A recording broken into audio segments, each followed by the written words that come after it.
बिस्मिल्लाहिर्रहमानिर्रहीम अस्सलाम वालेकुम। आज की मैं अपनी जॉब लेके रहा हूँ वो है जी मारकला एजुकेशनल इंस्टीट्यूशन।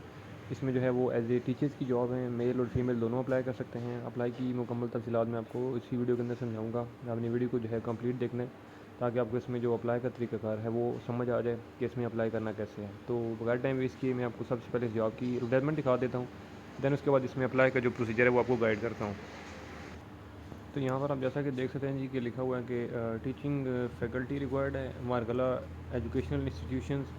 ठीक है, इसमें जो है वो application are invited from qualified candidates male female. ठीक है, अब इसमें कौन कौन से टीचर्स की वैकेंसीज है मैं आपको वन बाय वन बताता हूँ। सबसे पहले जो है टीचर्स मेल और फीमेल दोनों चाहिए जी। उर्दू की 3 सीटें हैं इंग्लिश के सब्जेक्ट की, फ़िज़िक्स 2, इंग्लिश की 1, Pak studies 1, computer science 1, chemistry 2, biology 2, economics 1 और इस्लामियात की 1। लोकेशन क्या है जी, APS near cricket stadium Rawalpindi. अब इसमें क्वालिफ़िकेशन आपकी क्या होनी चाहिए, एमए, एमएससी, बीएस। ठीक है, और इसके साथ जो है वो बीएड या एमएड भी आपने किया हुआ हो। और एज की जो इसमें लिमिट है वो है जी 22 से 45 तक है। ठीक है, उसके बाद सेकंड वैकेंसी है जी, और सेकंड जो वैकेंसी है जी वो है टीचर्स मेल और फीमेल दोनों के लिए उर्दू। उसके बाद मैथ्स की 1 है, हिस्ट्री 1, इंग्लिश की 3 है, इस्लामियात की 1 है।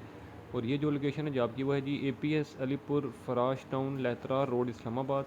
इसमें भी सेम क्वालिफिकेशन रिक्वायर्ड है जो ऊपर बताइए जी। एज आपकी 22 से 45 तक होनी चाहिए। उसके बाद थर्ड नंबर पर है जी टीचर्स फीमेल के लिए हिस्ट्री की 1 टीचर और इंग्लिश की 1 है। उसके बाद इसकी लोकेशन है जी APS G11 4 Islamabad. Qualification same है जी, एज भी सेम है।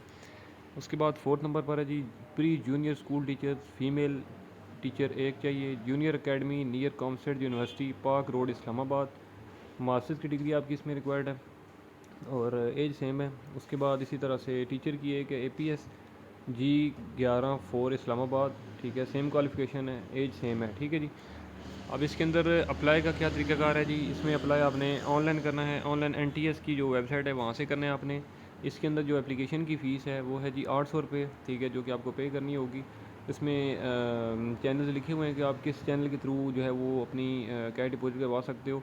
ठीक है, और इसमें जो अप्लाई की लास्ट डेट है जी वो है 25 सितंबर 2023। ऑनलाइन अप्लाई करने की जो लास्ट डेट है वो 25 सितंबर 2023 है। बाकी कॉन्टैक्ट नंबर भी गिवन है, किसी भी इन्फॉर्मेशन के लिए आप इस नंबर पर रब्ता भी कर सकते हो। तो अभी मैं आपको बताता हूँ कि NTS से आपने इसको कैसे जो है वो अप्लाई करना है। तो आपने जी गूगल पे आना है। ठीक है,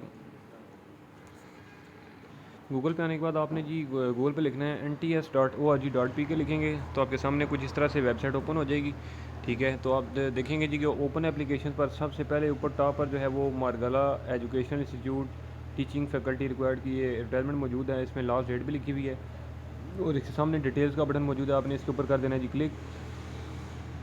तो इसके ऊपर आप क्लिक करेंगे तो यहाँ पर आपके सामने वन बाय वन एक एक जो है वो वैकेंसी की डिटेल्स शो हो रही है, जैसा कि आप देख सकते हो। ठीक है, तो अब इसके सामने जो है वो एडवर्टाइजमेंट भी आप डाउनलोड कर सकते हो, यहाँ पे आप देख सकते हो। और हर वैकेंसी के आगे अप्लाई नाउ का बटन मौजूद है, तो आपने उस बटन के ऊपर करना है जी क्लिक अप्लाई करने के लिए। ठीक है, तो एक मिसाल देता हूँ कि आप जी फ़िज़िक्स टीचर्स के लिए अप्लाई करना चाह रहे हैं तो उसके सामने अप्लाई नाउ वाले बटन पर करेंगे क्लिक। ठीक है, तो जो ही आप अप्लाई नाउ वाले बटन पे क्लिक करेंगे तो यहाँ पे आपसे ये कहेगा जी कि आप अपना पहले अकाउंट यहाँ पर रजिस्टर करें। तो यहाँ पर अपना नाम लिखना है आपने, मोबाइल नंबर, उसके बाद CNC नंबर, ईमेल, पासवर्ड 2 बार लिखने के बाद जो है वो आपने साइन अप करना है। ठीक है, तो और अगर जिनका अकाउंट बना हुआ तो उनको ऑलरेडी पता होगा कि साइन इन करके आपने जो है वो डायरेक्ट लॉगिन हो जाना है। और इसके ऊपर जो है वो अपनी प्रोफाइल मेंटेन करनी है।